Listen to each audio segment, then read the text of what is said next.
Kita akan membahas urgensi dan bentuk perlindungan hukum profesi jurnalistik. Kebebasan pers merupakan salah satu tolok ukur penting jaminan terhadap kemerdekaan berbicara, freedom of speech, kebebasan berekspresi, freedom of expression, dan kebebasan mengemukakan pendapat atau freedom to hold opinions. Seperti yang dulu pernah saya sampaikan, jadi kebebasan pers itu merupakan bagian dari hak asasi manusia karena terkait dengan hak asasi manusia berupa kemerdekaan dalam berbicara, kemerdekaan dalam berekspresi, dan kemerdekaan dalam mengemukakan pendapat. Karena kegiatan pers itu terkait dengan hak asasi manusia sebagaimana yang saya sebutkan tadi. Dan semuanya itu dilindungi baik oleh instrumen HAM nasional maupun HAM internasional. Dan wartawan merupakan pilar utama kebebasan pers. Karena wartawan adalah orang yang secara teratur melaksanakan kegiatan jurnalistik. Jika kegiatan jurnalistik yang dilakukan oleh wartawan tidak mendapatkan jaminan kemerdekaan, berarti di sana tidak ada kebebasan pers. Karena tolok ukur kebebasan pers adalah bagaimana wartawan bisa mendapatkan kemerdekaan dalam melaksanakan kegiatan jurnalistik.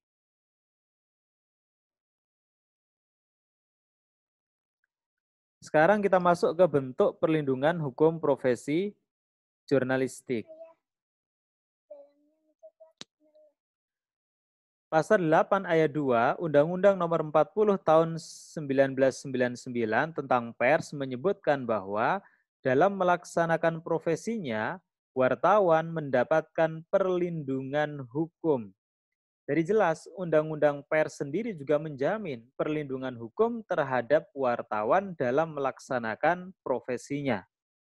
Jadi jelas perlindungan itu diberikan kepada wartawan, tetapi sepanjang dalam melaksanakan profesinya. Tetapi kalau wartawan sedang tidak melaksanakan profesinya, berarti tidak mendapatkan perlindungan hukum di bawah Undang-Undang Pers. Apa saja bentuk perlindungan hukum terhadap wartawan? Secara umum, perlindungan hukum terhadap wartawan dibagi menjadi dua. Yang pertama, perlindungan hukum terhadap karya jurnalistik wartawan.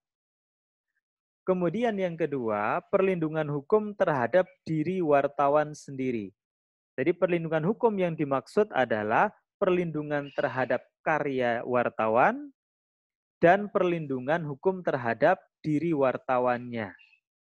Sekarang kita bahas yang pertama, apa jaminan perlindungan hukum terhadap karya jurnalistik wartawan?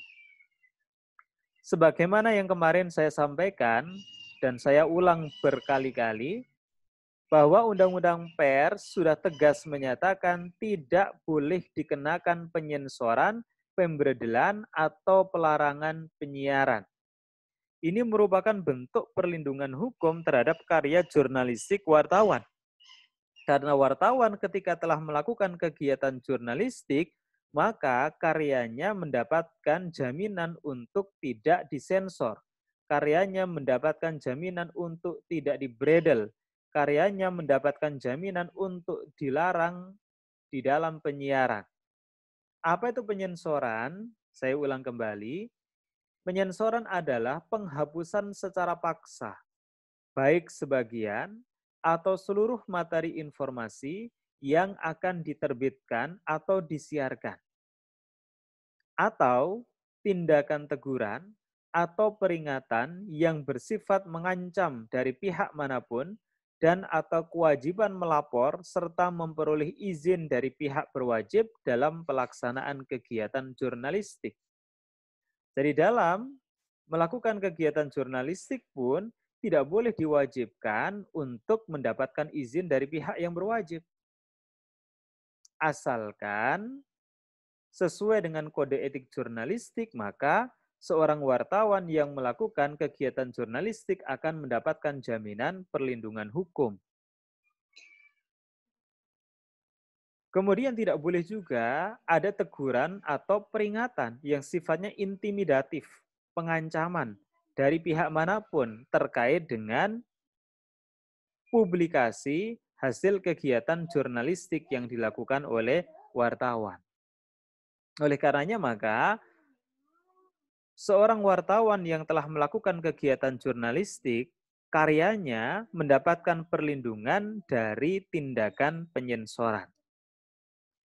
Kemudian, perlindungan terhadap karya jurnalistik wartawan juga dalam bentuk jaminan terhadap karya jurnalistik wartawan untuk tidak dibredel atau dilarang untuk disiarkan.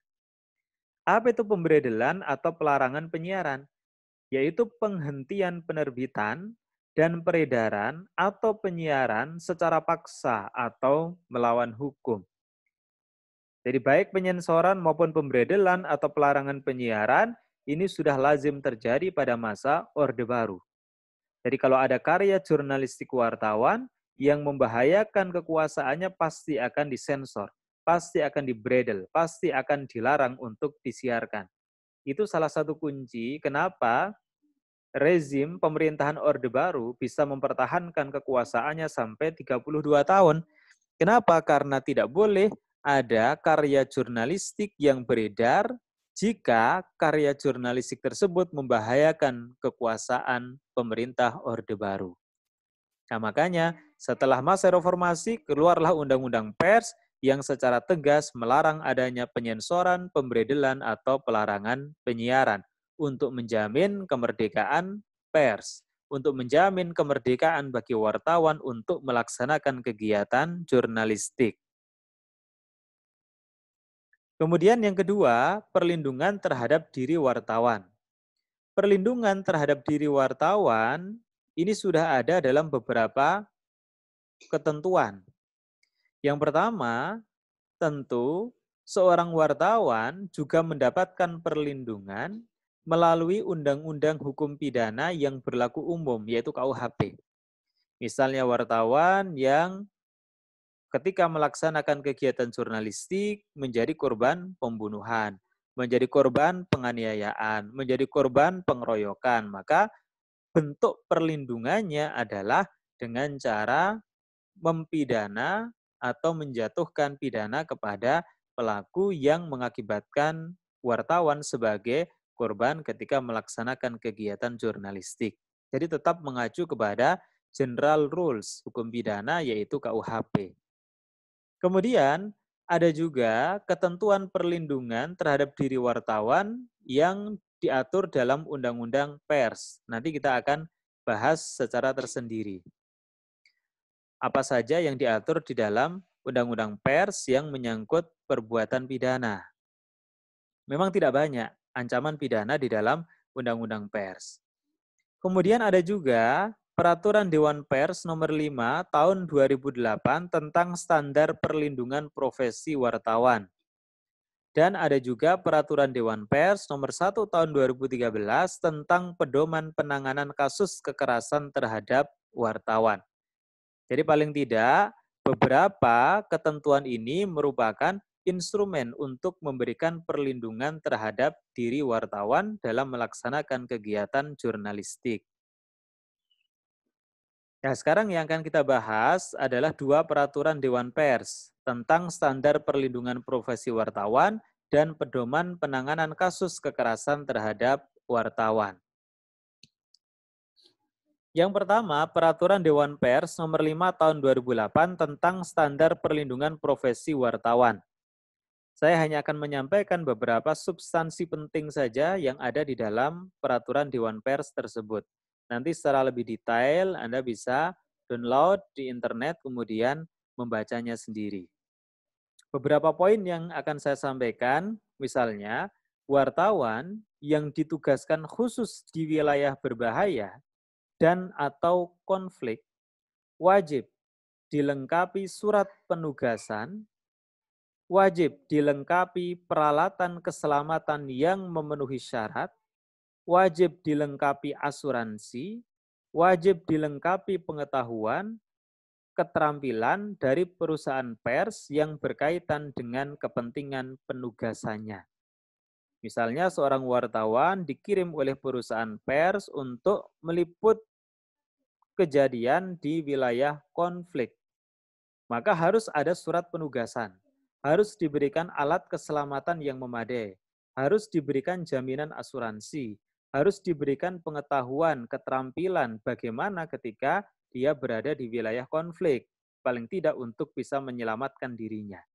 Jadi ini merupakan jaminan ketika wartawan ditugaskan untuk meliput di wilayah berbahaya dan atau wilayah konflik, dibekali oleh perusahaan pers segala sesuatu yang dapat meminimalisir terjadinya bahaya bagi wartawan yang bersangkutan.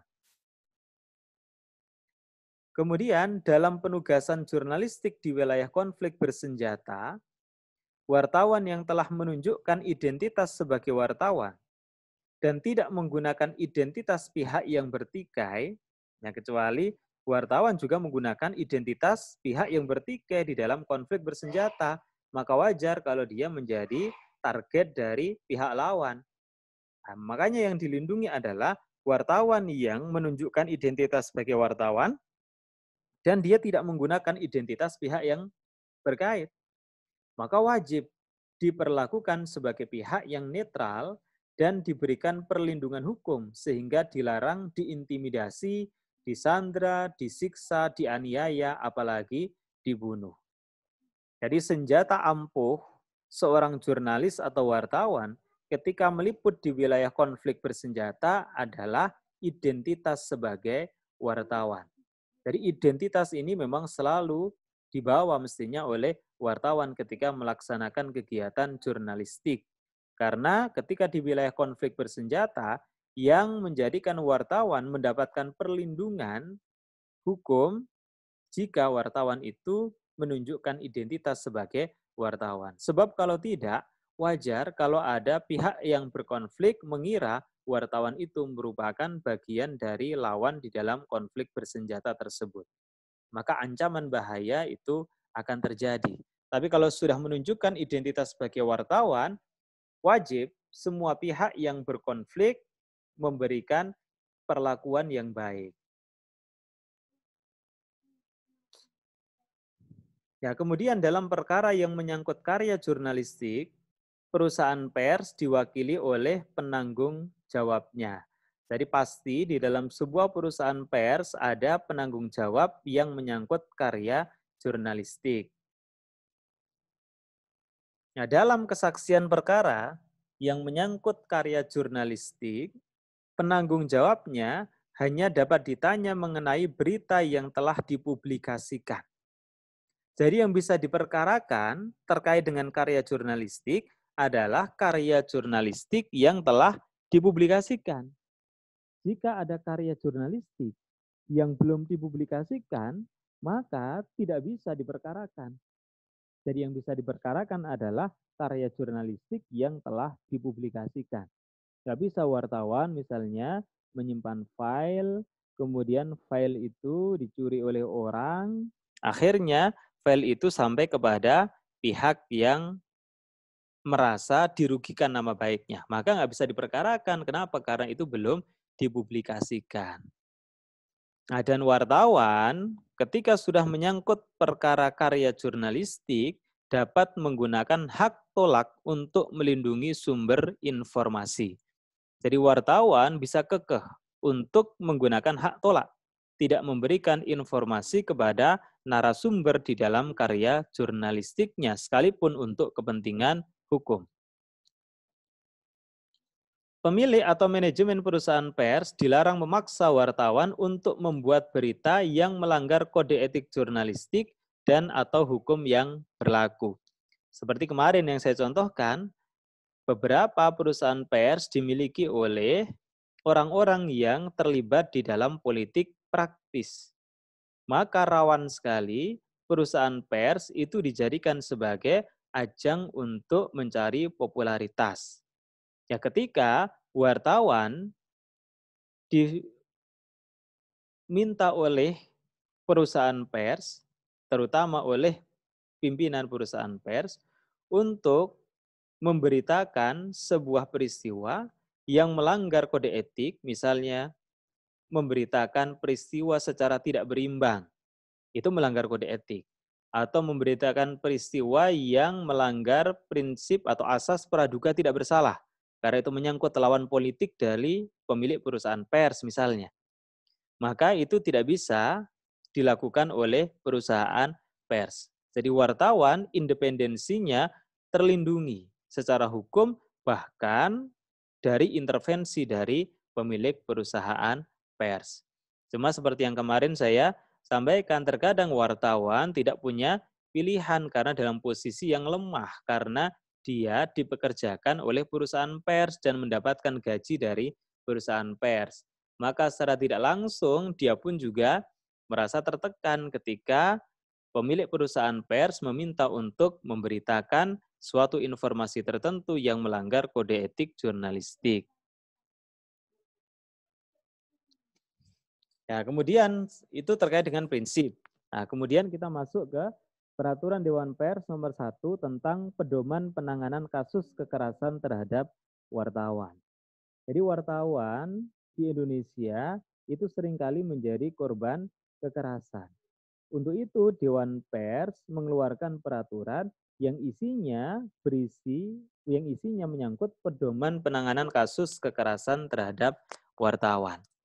Nah, di dalam peraturan Dewan Pers tersebut, bentuk kekerasan terhadap wartawan meliputi kekerasan fisik, kekerasan non-fisik, perusakan peralatan peliputan, upaya menghalangi kerja wartawan dalam melaksanakan kegiatan jurnalistik, serta bentuk kekerasan yang lain. Apa itu kekerasan fisik? Kekerasan fisik meliputi penganiayaan ringan, penganiayaan berat, penyiksaan, penyekapan, penculikan, dan pembunuhan. Bedanya penganiayaan dengan penyiksaan, di antaranya, kalau penganiayaan itu dilakukan oleh warga negara biasa, kalau penyiksaan dilakukan oleh state aparatus. Kalau penganiayaan misalnya dari seseorang yang sedang akan diliput mengenai peristiwa yang terjadi padanya, kemudian dia melakukan tindakan kekerasan fisik, itu disebut penganiayaan. Tapi kalau misalnya ada seorang wartawan yang ingin meliput kegiatan presiden, yang kemudian dia ditangkap oleh polisi, dilakukan kekerasan fisik, itu namanya penyiksaan. Kemudian penyekapan. Penyekapan ini berarti mengekang kemerdekaan atau kebebasan wartawan di dalam bergerak. Penculikan dan pembunuhan. Kemudian kekerasan non-fisik meliputi ancaman verbal, ancaman dengan lisan, penghinaan, penggunaan kata-kata yang merendahkan, dan pelecehan. Ini semua berupa kekerasan akan tetapi sifatnya non-fisik. Kemudian yang ketiga, kekerasan tersebut bisa berupa perusakan peralatan liputan seperti kamera dan alat perekam. Ini diatur secara khusus karena ini merupakan peralatan untuk menunjang kegiatan jurnalistik. Yang keempat, bentuk kekerasan misalnya juga upaya menghalangi kerja wartawan dalam melaksanakan kegiatan jurnalistik. Apapun bentuknya, sepanjang merintangi wartawan atau menghalangi wartawan dalam melakukan kegiatan jurnalistik, maka itu merupakan salah satu bentuk kekerasan menurut peraturan Dewan Pers. Dan yang kelima, bentuk kekerasan lain terhadap wartawan yang belum disebutkan dalam pedoman ini, yaitu merujuk pada definisi yang diatur di dalam KUHP dan Undang-Undang Hak Asasi Manusia atau Undang-Undang Nomor 39 Tahun 1999. Ini terkait dengan definisi kekerasan terhadap wartawan. Ya, sekarang bagaimana prinsip penanganan kasus kekerasan terhadap wartawan? Jadi ada beberapa prinsip yang ditentukan oleh Dewan Pers dalam penanganan kasus kekerasan yang dialami oleh seorang wartawan. Beberapa prinsip tersebut yaitu penanganan kasus kekerasan terhadap wartawan harus dilakukan atas persetujuan korban atau ahli waris. Jadi ketika wartawan menjadi korban kekerasan, sebelum ditangani oleh organisasi profesi wartawan, maka harus mendapatkan persetujuan dari wartawan itu sendiri atau ahli warisnya. Karena bisa jadi wartawan menolak untuk ditangani kasusnya oleh organisasi profesi. Atau ahli warisnya menolak. Maka kalau korban atau ahli waris menolak, ya tidak bisa dilakukan penanganan terhadap kasus tersebut. Karena tetap harus mendapatkan persetujuan dari korban atau ahli waris. Kemudian penanganan kasus kekerasan terhadap wartawan harus dilakukan secepatnya. Yang ketiga, penanganan kasus kekerasan yang berhubungan dengan kegiatan jurnalistik menjadi tanggung jawab bersama antara perusahaan pers, organisasi profesi wartawan, dan Dewan Pers. Jadi penanganan kasus itu menjadi tanggung jawab 3 organisasi, yaitu perusahaan pers, profesi wartawan, dan Dewan Pers. Masing-masing memiliki peran. Yang keempat, penanganan kasus kekerasan yang tidak berhubungan dengan kegiatan jurnalistik, maka tidak ditangani oleh perusahaan pers, organisasi profesi, dan Dewan Pers. Akan tetapi menjadi tanggung jawab langsung penegak hukum. Kenapa? Karena organisasi profesi sebatas memberikan perlindungan hukum terhadap wartawan ketika melakukan kegiatan jurnalistik. Tapi kalau wartawan menjadi korban kekerasan yang tidak ada hubungannya dengan kegiatan jurnalistik, maka tidak akan ditangani oleh organisasi profesi, akan tetapi langsung menjadi tanggung jawab penegak hukum. Misalnya seorang wartawan menjadi korban penganiayaan, tetapi tidak ada hubungannya dengan kegiatan jurnalistik, misalnya masalah pribadi, utang piutang, atau yang lainnya. Maka itu menjadi tanggung jawab langsung penegak hukum, tidak mendapatkan perlindungan di bawah payung pers. Kemudian yang kelima, organisasi profesi wartawan dan perusahaan pers harus bersikap adil dan memberikan sanksi tegas jika ditemukan bukti-bukti bahwa wartawan melanggar kode etik jurnalistik dan atau turut menyebabkan terjadinya kasus kekerasan. Jadi misalnya seringkali wartawan menjadi korban kekerasan dari pihak narasumber karena wartawan mengabaikan kode etik jurnalistik. Misalnya seharusnya wartawan menghormati privasi, akan tetapi wartawan itu melanggar kode etik karena tidak menghormati privasi seorang narasumber. Maka narasumber itu marah kemudian melakukan penganiayaan. Maka terkait dengan hal itu, organisasi profesi wartawan dan perusahaan pers harus adil. Jadi tetap wartawan itu ditindak berdasarkan kode etik jurnalistik. Atau bisa jadi wartawan itu turut menyebabkan terjadinya kasus kekerasan. Jadi wartawan sendiri yang menyebabkan dia menjadi korban kekerasan. Itu pun juga harus disikapi dengan adil. Jadi tidak serta-merta organisasi profesi wartawan dan perusahaan pers dengan adanya wartawan yang menjadi korban kekerasan, membabi buta, menyalahkan pihak pelaku sepenuhnya, dan memberikan perlindungan penuh tanpa bersikap adil terhadap kedua belah pihak. Yang keenam, perusahaan pers, asosiasi perusahaan pers, dan organisasi profesi wartawan membentuk lumbung dana taktis untuk penanganan tindak kekerasan terhadap wartawan. Siapa yang memfasilitasi pembentukan lumbung dana tersebut? Yaitu Dewan Pers. Jadi memang ada dana tertentu yang dikumpulkan dari perusahaan pers, asosiasi perusahaan pers, dan organisasi profesi wartawan yang diperuntukkan untuk penanganan tindak kekerasan terhadap wartawan.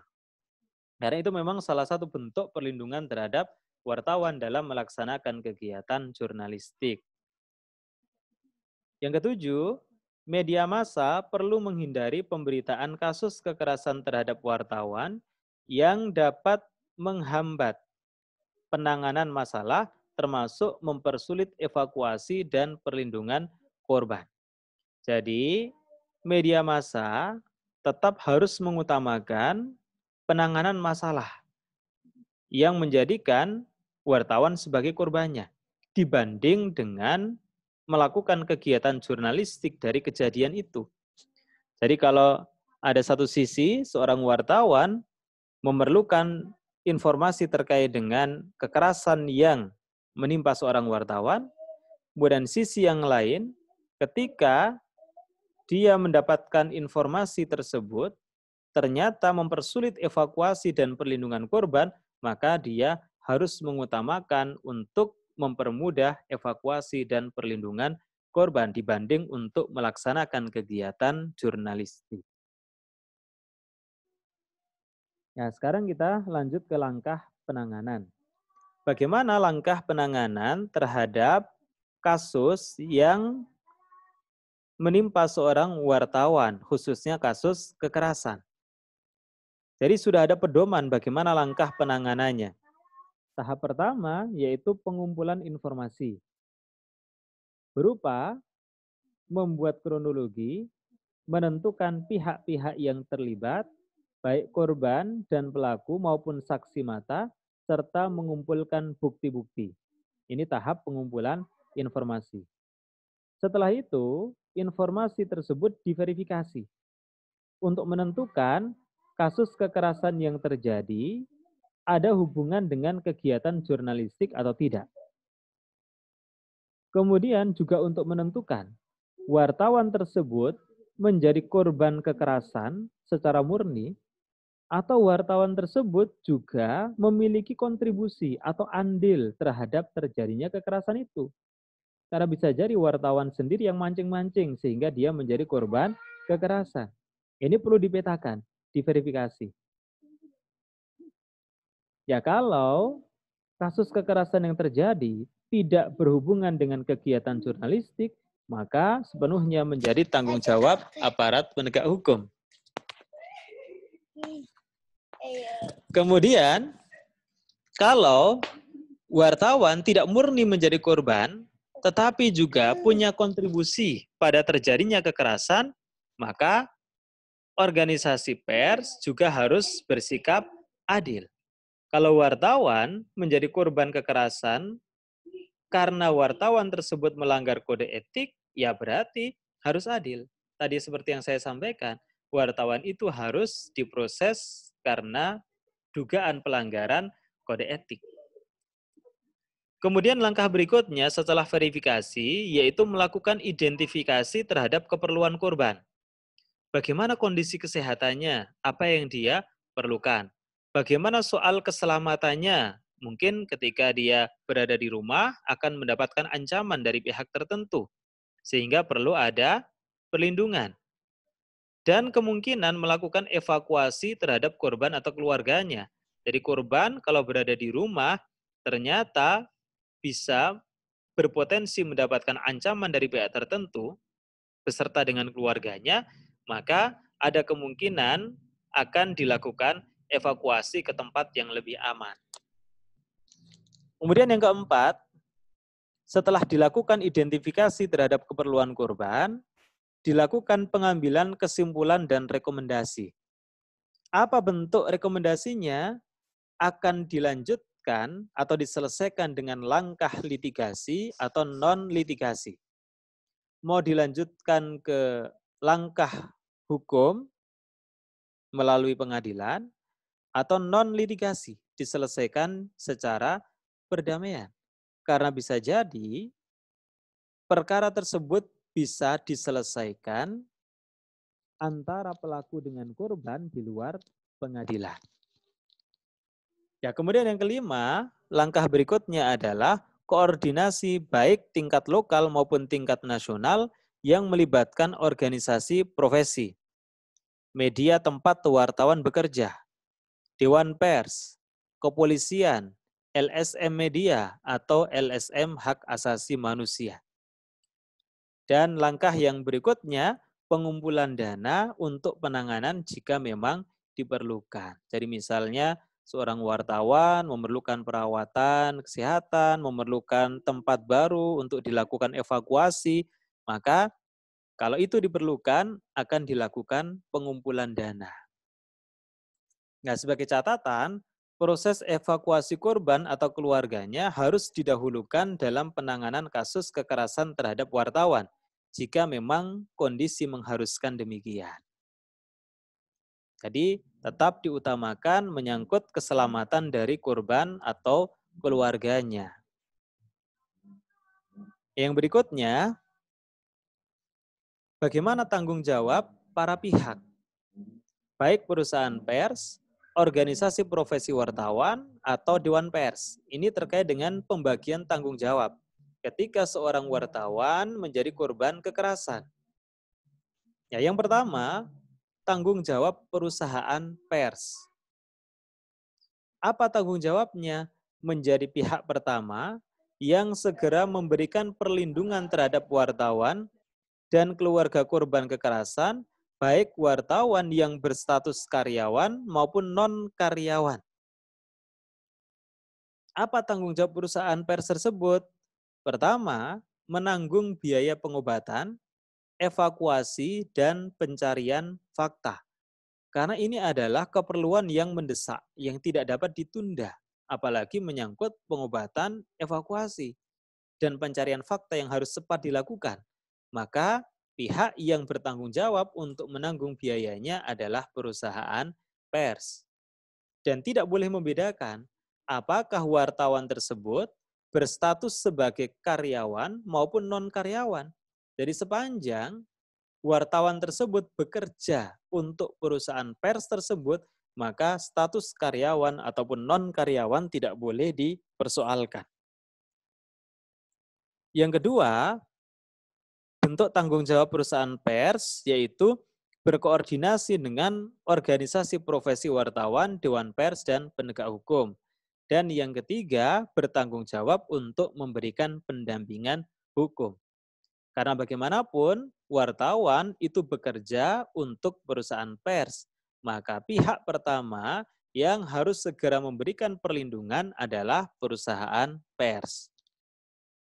Kemudian yang berikutnya, memuat di dalam kontrak kerja, kewajiban memberikan perlindungan hukum dan jaminan keselamatan kepada wartawan, baik wartawan yang berstatus karyawan maupun non-karyawan. Jadi ketika ada wartawan yang bekerja untuk perusahaan pers, harus ada kontrak kerjanya. Nah, di dalam kontrak kerja harus ada klausul yang memberikan jaminan perlindungan terhadap wartawan, baik menyangkut perlindungan hukum maupun jaminan keselamatan dalam melaksanakan kegiatan jurnalistik. Jadi harus eksplisit ada di dalam kontrak untuk memberikan jaminan kepada wartawan.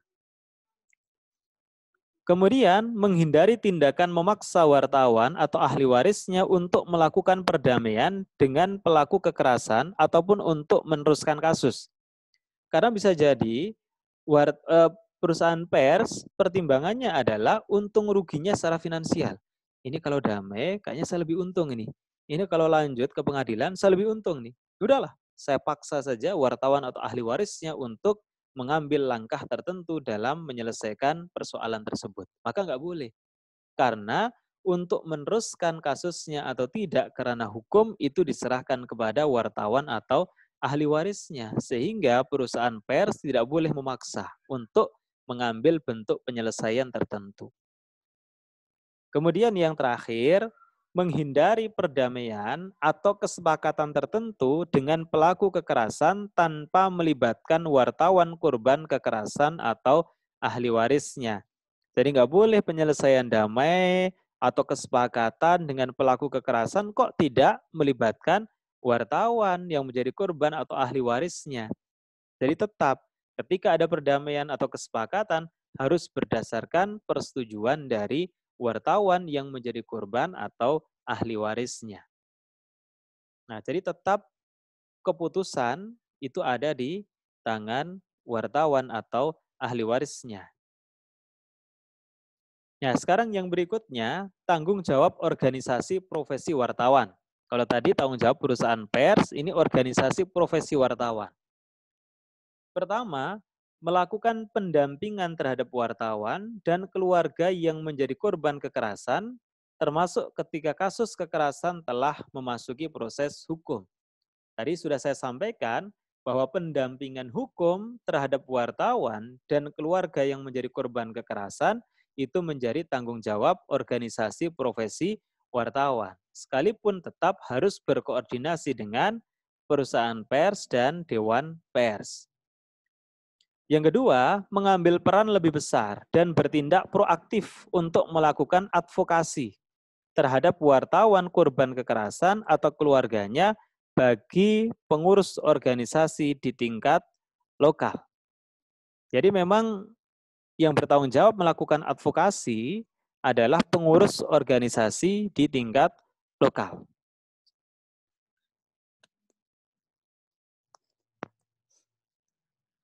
Kemudian yang berikutnya, turut mengupayakan dana yang dibutuhkan untuk penanganan kasus kekerasan terhadap wartawan.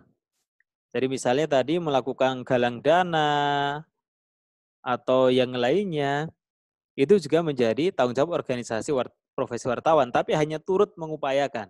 Karena tanggung jawab terkait dengan pendanaan itu utamanya ada di perusahaan pers, di mana wartawan itu bekerja.